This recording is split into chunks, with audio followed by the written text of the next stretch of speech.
started right away so we can all get out of here on time. I'm Joni Sundstrom, and I'm teaching 7th and 8th grade language arts this year. I'm Bridget Troxel. I am in 6th grade language arts and math. And I'm Jeannie Downpierre, forever in math. So I'm just going to talk a little bit first about 7th and 8th grade language arts, and then Bridget will talk for a little bit, Mrs. Troxel will talk for a little bit, and then Mrs. Downpierre. So as far as 7th and 8th grade language arts is concerned, there are kind of 4 main categories I think of. And one of them is vocabulary, and I just brought a couple of books because I think you've probably seen these at home already. We don't devote a lot of classroom time to these. We do about a unit every other week, so you should see this at home at least every couple of weeks. We do exercises in the book, and then we also have a test every other week. And if you've ever looked at it, you will notice in the beginning they direct you to a lovely online component so that the students could do practice quizzes or play hangman or kind of study their vocabulary in kind of a fun way. Also, some students just make flashcards, so that works too. It's important to come to these. We don't spend a lot of time on direct instruction with those. Maybe I'll give the students 5 minutes here, 5 minutes there, but most of the work is done at home. Another component of language arts would be grammar, and that too we don't devote a lot of class time to. I would say maybe 10 to 15 minute mini lessons once or twice a week, and the students will maybe just be working on worksheets. We have this huge book, and so I know that Mrs. Troxel starts this kind of easy grammar in 6th grade, so this is just a continuation. The 8th grade will do a little bit more in-depth grammar than maybe 7th grade, so instead of just phrases and clauses, we might go more in depth with the clauses, adverb clause, adjective clause, that sort of thing. Again, this isn't kind of a huge part of language arts, but we do spend a little bit of time every week on grammar. We'll get to punctuation and commas for sure, which I know all students are looking forward to. One of the bigger parts of language arts, I think, is reading and writing. So as far as reading goes, I know the students read quite a few novels last year. I'm looking to do a little bit more variety this year. Instead of a lot of novels, we started out the year with some short stories, a little bit of poetry, and we'll be starting our first novel very soon. I expect we'll still read at least 3 or 4 novels this year, but we'll kind of break it up with some shorter works in between. I just want the students to be exposed to different genres and different types of writing, so science fiction, memoirs, realistic fiction, just kind of get them to read a bunch of different things. And I find that if you get in a novel, if you don't like it, then you're kind of stuck for a long period of time. So I'm trying to incorporate as much student choice into the novel selection as possible. So I've talked to a lot of this year's 8th graders about what they liked, what they read last year, what they didn't like, why. If it kind of seems like no one liked a particular book, we might not read that this year. So I think at some point we will, maybe more towards spring or after Christmas, we'll have students read more thematically. So in a small group, maybe we'll do a certain historical period, but all of the students won't be reading the same book. So they'll be able to choose a different book, but they'll all be related by theme. I've kind of talked with some of the students about it already, and some of the 8th graders seem a little interested in the Japanese internment camps after Pearl Harbor, and so we have a couple of books on that theme. We might do something like that, but it's still pretty early. We might change our minds too. But some of the novels that are kind of here to stay that the students seem to love, in 7th grade we will definitely read The Giver. That's really popular. Freak the Mighty is also beloved, and The Outsiders. And the students all want to watch the movies that correspond with the books, but we'll see. I've seen a couple of them. They might be appropriate, but I have not seen the new version of The Giver, so we'll see. As far as 8th grade goes, I know that they read Oh, yes. I'm not sure that they're really thrilled about reading Steinbeck, but we will. The Pearl, I keep trying to tell them it's only 90 pages, so it'll be fine.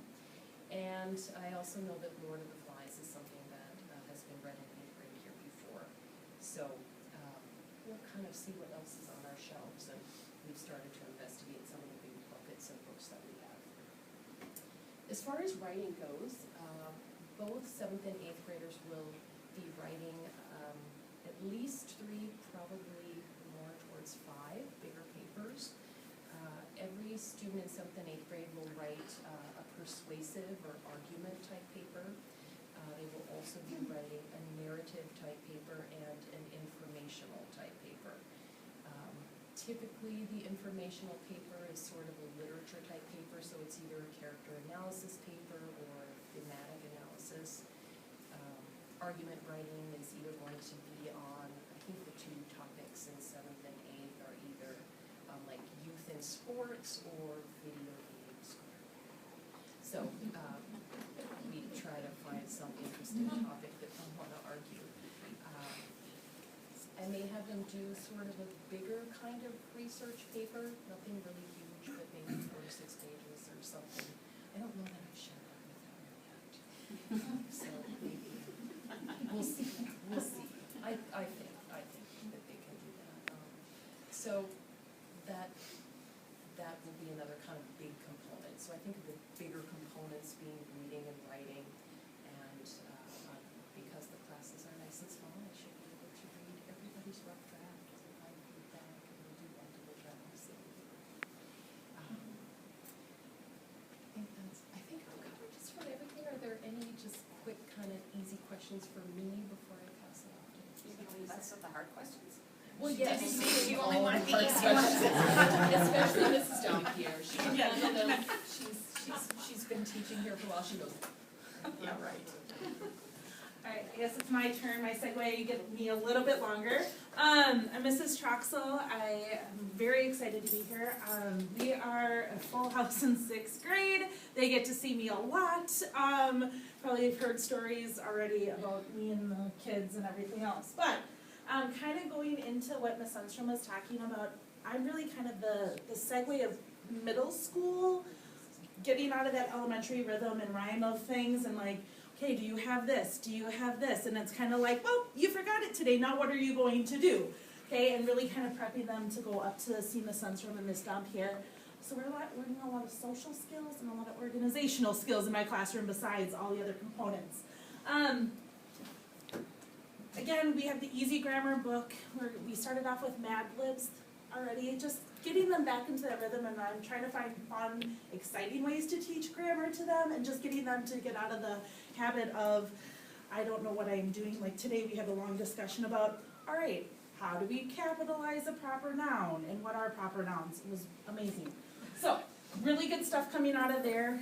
Again, kind of worksheet type of things, but we'll do more activities with it, citing things out of the book. Where did we see this happening? Can you find a prepositional phrase and ID those pieces through the writing, through the reading pieces. All of my little chitlins in 6th grade have these lovely ELA binders, and it's very nicely organized for them. And it is tabbed out on everything that we do throughout the day. They do journaling for me, so I might throw a prompt on there or a reflection question, and I don't actually take this and read it. It's for them to really just kind of sit and reflect on it and just get in that habit of writing. I did it a few times with them, and I said, okay, time's up. And they looked at me and I'm like, you just wrote for 15 minutes straight, and they had no idea that they did that because I just gave them a really good prompt. And I said, just keep writing, just keep writing, just keep writing. And I said, go back and add something to that sentence, go back and look at it again. And they're getting into the habit of at least just writing, and that's what we really want them to do. The next one, again, is just some grammar activities, some grammar pieces, worksheets, notes, other things. The other piece in the next tab is this vocabulary tab. They're going to be, yes, also using the lovely vocab book, and they asked me, does spelling count? Well, yeah, spelling still counts. It's not a spelling test, but it is spelling counting on there, especially when I give them the words and they just have to copy it off the page. But as we're reading, they're finding that they don't know the words in the book. And we're really diving into good readers have to know the vocabulary of the book to make it more interesting. And why did the author choose those words to use? What was the meaning or the force behind it? What were the synonyms? Does that sound as exciting? So just really building vocabulary, and I keep telling them I want 6th grade vocabulary. I don't want nice and kind and mean or ugly or things like that. I want good descriptive words. So really trying to build up their vocabulary on that. Literature section. We are going to try a little something new this year. My kids are, if you're looking at their binders, they already have a job that they're in charge of. You can ask them about it tonight for their reading. We're going to do some small group literature sections, and as they read, they have a couple different jobs. One is the director position. They're going to be reading for the purpose of what was I reading, why was I reading this, and what questions do I have that the other group members are going to benefit from also as we read. So all of the kids got a little tab of Post-it notes from me, and we talked about as good readers read, they sit there and they tab out their notes. So some of your students, you should see these wonderful tabbed notes all over there. It could be a vocab word, it could be like a question like what just happened here, or what was this word, or what was this event that they're talking about, like Walter Cronkite. They had no idea. So I made them look them up because it's relevant to the book and the series that we're in right now. So it's a really driven, looking at close reading, bringing yourself into the book. All of my 6th graders also got or received from me a bookmark, and it's called Note and Notice. Some of you 7th and 8th grade parents probably heard this last year, and we're still going to reference it, but it just is kind of like some signposts. We want to stop and we want to note something that we noticed in our reading. And it just really draws us back into what's going on in the book. And it just, again, gives us some driving questions. And we'll do some more mini lessons on this throughout the school year, too. I don't expect them to perfect this. But it is just something to help them read, so when they get up to Miss Sundstrom next year, they really have an appreciation for a different variety of books, and they know how to read those books. My goal with the writing component this year is to do 3 papers, but then their final project is going to be a major component of their grade in the 3rd trimester. They're going to do an unbook report. So they get to choose a book that fits our thematics of all are welcomed and where do I belong. And that's really kind of a fitting theme for those 6th graders, trying to figure out what's their place.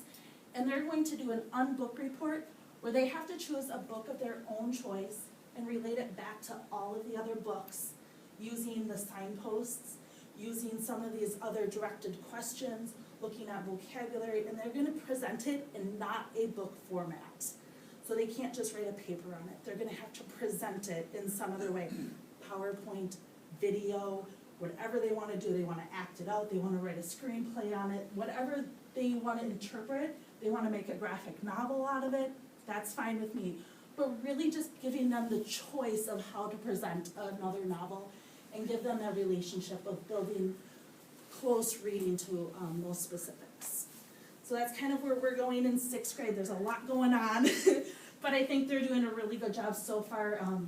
They're blowing things out of the water, and they're really excited about reading in 6th grade so far. So we're going to keep that up for Miss Sundstrom next year too. All right. Any questions about 6th grade literacy? Doing okay? All right. Moving a little bit into math components now. They also get to see me for math, and I'm going to start this off. In 6th grade, we deal with a lot of core, just fractions, decimals, percents, a little bit of probability in there, and a little bit of like basic geometry, but really, really heavy fraction, decimal, percents. And I try as best as possible to give them real world problems. This is why we teach it, this is how you do it. And I bring in magazines, I bring in ads, I talk about cooking, I talk about where do we see fractions, how do we use decimals, why do we use percents, and giving them really good tangible items. I've brought in receipts from dinner and talked about tips. We've talked about Black Friday ads and what price decrease means, and positives and negatives, and just really giving them tangible things. The best way that I have seen, and the method that I use a lot in 6th grade, are their notebooks. This is my living tool for them. They will carry this with them every single day. And it is broken into units. There's table of contents of what are they doing in class. And really what a good interactive notebook looks like is there is stuff on both sides. They have their worksheets in here. They have their interactive materials. What are the steps of order of operations, looking at it, breaking it down for them. What are clue words when I'm talking about problem solving pieces? Just giving them an extra tool, because if they actually have to interact with this and they lift things and they look for things, they're more likely to score higher on testing. They're also touching the notes and they're dealing with the notes better. And I can say, go to Unit 2, page this, and find, oh, remember when we did the magnifying activity? And they know exactly where to go in their notebooks versus saying, well, it's in your notes. And they'd be like, well, I wrote something off the board, but it doesn't mean anything. So this really gives a good driven meaning to them. We just did coordinate planes in 6th grade. The pre-algebra kids are gonna do this next. But again, it just gives them a really good tangible, like, I can deal with this. I know how to manipulate those notes. And they do really well scoring when they come back to things. So it's a very nice organized piece. And again, all of them have, in pre-algebra also have those manipulative pieces. Everybody in 6th grade is on my Google Classrooms. I also put all the math notes off my Google Slides onto Google Classroom. So if there's ever a day they're missing, they have access to notes. They might not be the complete notes because obviously we do a lot of things in class that they'll need to see me for. There is a math club on Wednesday afternoons from 2:30 to 3 o'clock. I really encourage those kids that if they're missing or if they need just an extra boost to come and see me during that time. So it's kind of middle school or 6th grade math at least, and kind of some pre-algebra pieces. Any questions on that? You're good? Okay, this is down here. All right, I have a PowerPoint. What can I say?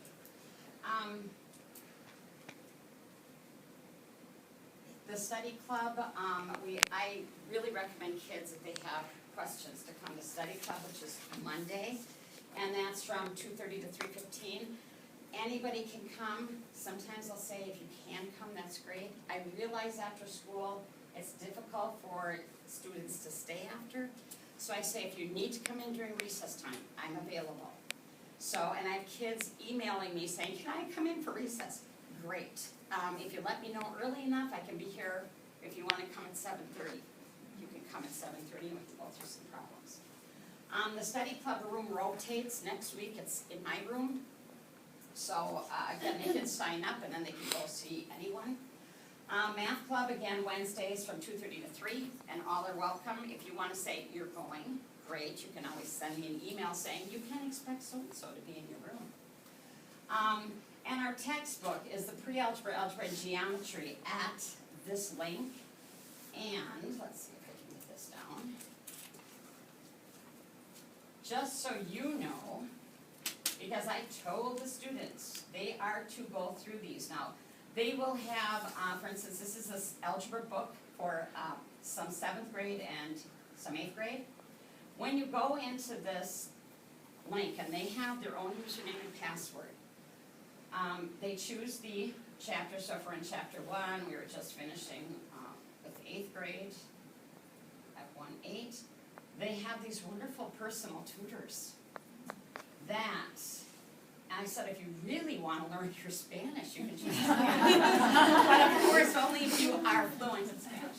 But they will go through, this particular section has 3 personal tutors. So if you go back into section 1.8 in the algebra, they have 3 examples. For each example, there's a personal tutor that goes with it. And I have had parents come up and say, thank you for those personal tutors. I can't remember. I don't even think we did this. So they have a variety of people. I think there are 6 teachers. And I turn the speaker off. But you can start this and hear Mr. Hardesty goes through. He reads the problem. It's very slow. In other words, it's not something that the kids have to pause and I didn't catch that. Maybe they did if it's small, if it's short. But they can always start it, they can go back, they can pause it, they can write things down, they can listen to what I said. twice and 3 times. I said, this is a great tool before a test to go through those sections and re-listen to those personal tutors. And I know I've told my lovelies that, also, I'm gonna go back here. Come on. They have, this arrow is there for a reason. This wonderful check mark is a self-check quiz that they have on this section. The only thing I told them, it's multiple choice. You get your answer, your responses back right away because it's multiple choice, but I said my tests aren't multiple choice. So you have to make sure you know it. Don't just guess it, because I tell them, you know in the heart of hearts if you guessed. Don't guess, or if you did guess, write that question down, come and see me if you don't understand it, so we can go through it. And there are hints here if they need a hint. They can, if they want, submit it to me, and I can see that they can take it, 18 times, whatever they need. So, there are some other interesting things too. Hello, I love technology. The other thing, once they're in here, if they really are struggling with the concept, there are worksheets for them. And I said you can pull any one of these up, that if you wanted to just look at this, I said you don't have to do all the problems, choose 1 or 2 on the page. Bring it in, I can check it over. So if they wanted to do another one. So that is available to them. I love the algebra and the geometry. Unfortunately, pre-algebra, okay, where are you? Let's take a look here. Pre-algebra is on the same series. However, they have, oops, I don't want teacher, sorry. They have had someone else, okay, come on. They had someone else write the program, not the same, so it is not as user-friendly. So when you get this, I tell the kids you have to choose the section, so we're in chapter 2. We are doing adding integers today. Their personal tutors, you have to go into resources, and here are the personal tutors, so they have to choose them. It's not as nice as the other 2 series that we have. Same year, but they just decided that they would do this. So this is their personal tutor that they would start. They also have the ability to have self-check quizzes. And the problem is, we had to go through the back door on this. Let's see. This is one of the things, last year, if you were in 7th grade, I'm not gonna be able to figure this one out right now. If your son or daughter was in 7th grade in pre-algebra, we got to use Alex. I don't know if you heard the kids say Alex. It was an online tool, which is not what I wanted, and we got it for free because I was a little upset with the company, and I said, you're charging us the same cost as if all the parts work, and you're taking some of these away because the guy who did the software decided he didn't want to support this anymore. I said, we had this book until 2020. What are you going to do for us? So they said, we'll give you Alex. I said, wonderful. So we had Alex. All the pre-algebra kids were in Alex. It was better than Khan Academy. Anyway, this year they said, oh, we'll offer it to you at a reduced price. I said, not good enough. I'm still fighting that battle, so I'm going to try to see what we can get for the kids. Because those self-check quizzes are so nice. 5 to 10 problems that they get to do. So if you have not seen your son or daughter on these websites, please check in and say, hey, did you take that self-check quiz? I heard you're having a test or quiz. So have them check on that. The other thing that I try to do is I let the kids know up front if there's going to be a quiz or a test. So before a quiz or a test, I will have them highlight sections in their notebook saying, you're going to see a problem like this, you're going to see a problem like that. And I said, okay, so you highlighted them. Now what does that mean? Well, you look over them. I said, how do you study for math? It's not the same as a science or an English test. I said, you have to do those problems. So that's why I like the self-check quizzes on those. So, you can always have them come in, they can do extra worksheets, but they need to do something, not just say, oh yeah, we have a quiz, I'm showing up. That doesn't work that way. So, to have them study, so on Educate, let's see, I'm trying to think, who did I put that on for? My algebra, 8th grade algebra, I have the assignment on Educate, and then down below I said, test on Wednesday, and I put a question mark, because I said, I don't know if it's Wednesday or Thursday. So they always know ahead of time when something is going to, test or quiz is going to be there. I do not like to have surprise quizzes or tests, so the kids know what's on the test or quiz. Am I giving them the exact thing? Absolutely not. But they'll know, okay, I'm gonna see something like this. All right, come on. Oh, let's do this, F5. A typical math day in my class is we review.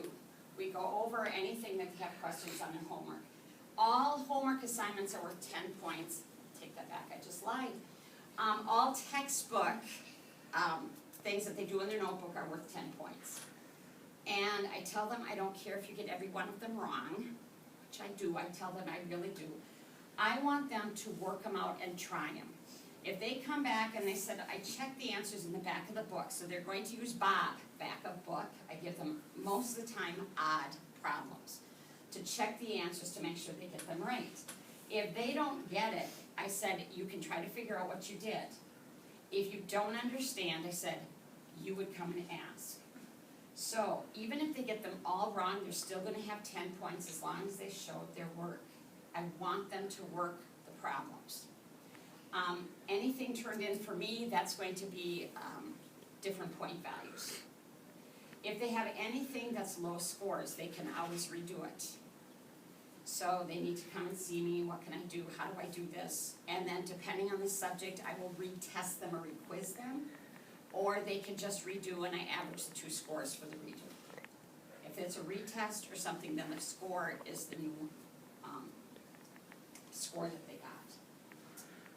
They can use Chromebooks, but just like technology, I'll say, okay, we're on number 5, and I'll call on someone and say, well, my book is loading. I said, that's why we have a hardcover book too. So they can use Chromebooks, but that can also be a hindrance to them. We practice problems and then they get their homework, and I like to have them work collaboratively. They can move in the room, they can sit with someone, and they can talk about their problems. They still each have to do their work, but they have to talk about why this is right or why this is wrong. 6th grade math, real quick, that's what's in basically the 6th grade that they're pre-algebra,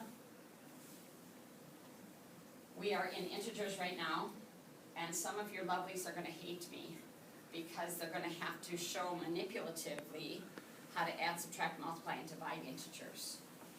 Which a lot of them will say, just give me the rules, just tell me what I have to do. I said, no, I want you to learn why the rules are the way they are. And algebra concepts, basic concepts that we'll talk about. If, depending on how it goes, some of the 8th grade algebra will be in linear or maybe in the quadratic end of it.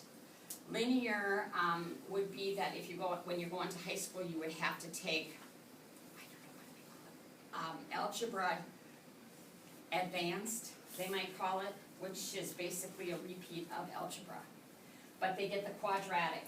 Some of the students are not ready for quadratics. Factoring, FOIL, those kinds of things, quadratic formula. So either way, state law says they have to have linear algebra by the end of 8th grade. So we do what we can with that. The way I'm seeing the kids now, most of them will get to the quadratics. If you have a son or daughter in 7th grade, they're going to get onto this because then they'll be into geometry next year. And the geometry. 8th graders are excited that are in geometry. We're going to start proofs. Yay! So they're really excited. Tomorrow's truth table, so those are kind of cool. All right. With this, the differentiated instruction, depending on what we do, I will go around the room and say, I want you to work on these problems, I want you to work on these problems. So the kids that are at the basic end of it, they're gonna have the same type of situation that we're talking about, same concepts, but they're going to be easier problems.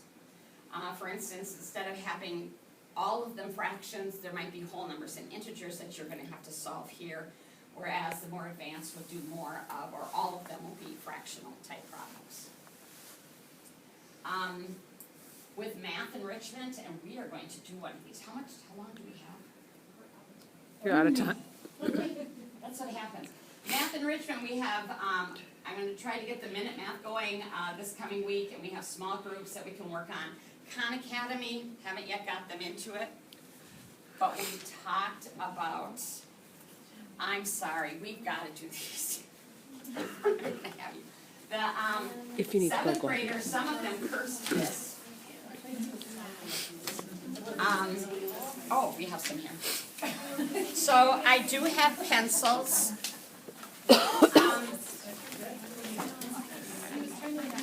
I have my pencils, all I am,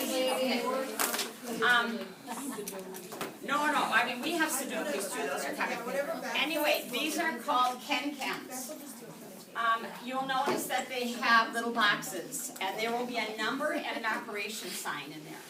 What that means, I'm looking at this first one, we all have the same one, where you have this 2-column box that you need a total of a multiplication that will give you 5. Now we have a 1, 2, 3, 4, 5, a 5 by 5 grid. That means 1 through 5 have to be in each column, 1 through 5 has to be in each row. But in this particular box, the first 2 in the column here will either have to be a 1 or a 5. You don't know which one is 1 and which one is 5 yet. We don't have a single box. Oh, we do have a single box. This little single box is a 3, right? So that is automatically a 3. So when I tell the kids, when you have this, box 1 and 2 is either going to be a 1 or a 5.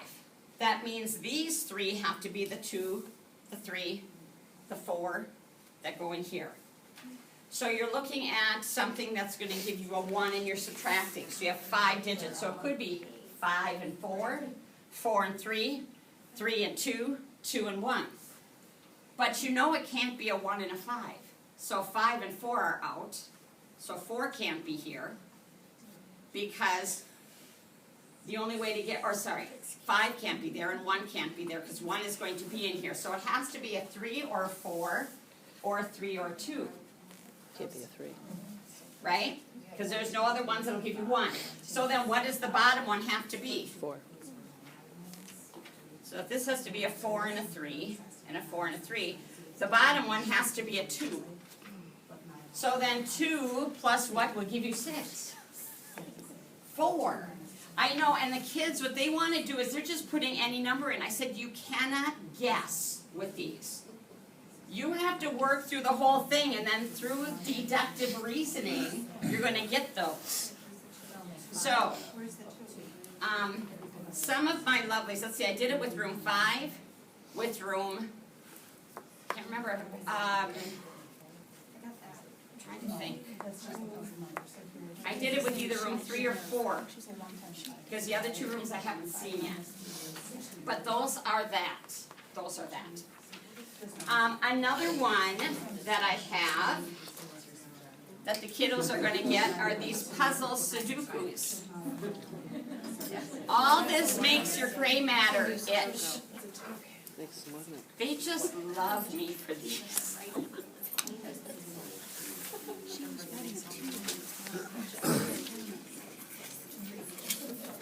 4, 1, 2, 3, 4. You can take them home and frame them. That's what the kids do. I have the app on my phone.